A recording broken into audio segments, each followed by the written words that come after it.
It's a 3, but that still doesn't mean it's going to be easy by any means. Yeah, so a lot of people really latch on to that number. And of course, we know that Category 5 hurricanes, they're catastrophic, and so are Category 4s. But this one, even though it's a Category 3, I don't want you to think that it's meaning that it's not as strong, because the impacts are still going to be about the same as what we were expecting. So the wind field itself has been expanding. It's now stretching over a larger area. So we have sustained winds of 120 miles per hour. The wind gusts are up to 150 miles per hour. It's moving northeasterly at about 17 miles per hour. And the latest update showed this about 50 to 60 miles offshore from Sarasota.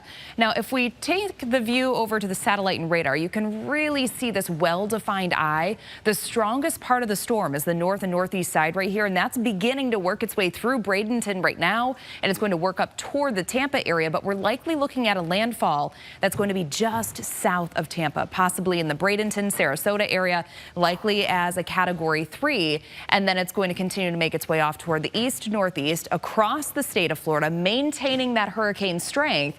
So it's going to be creating a lot of havoc all across the state of Florida and then taking off over the Atlantic tomorrow morning. Let's talk a little bit about the storm surge. So this is one of the biggest concerns with this particular storm. Just south of Tampa through Bradenton, Sarasota area, through Venice, Port Charlotte, that's where we could be seeing 9 to 13 feet of storm surge near the coast. So again, this is being coined as unsurvivable surge, and that's why there's been mass evacuations out ahead of the system rolling in.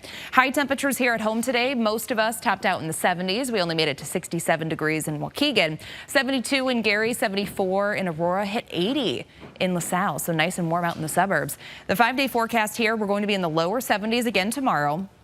And then on Friday, we have that summer-like warmth that's going to be here for one day, and then cooler air is going to be settling in over the weekend. So we're in the mid to upper 60s Saturday and Sunday.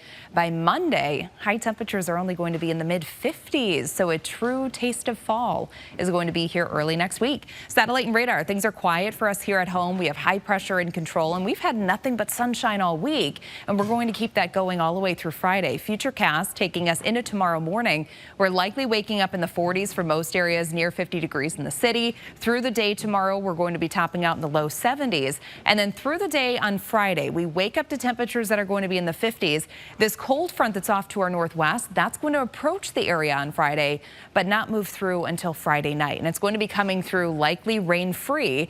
However, once we're on the back side of this, you're going to feel it. That's why our temperatures this weekend are going to be running quite a bit cooler in the 60s. So we go from 80s on Friday to 60s this weekend. For tonight, 51 degrees. We'll have easterly winds 5 to 10 miles per hour. Most of the suburbs and most inland locations are going to be dropping into the 40s. Your 7-day forecast tomorrow, 72. Lots of sunshine on Thursday, mostly sunny on Friday.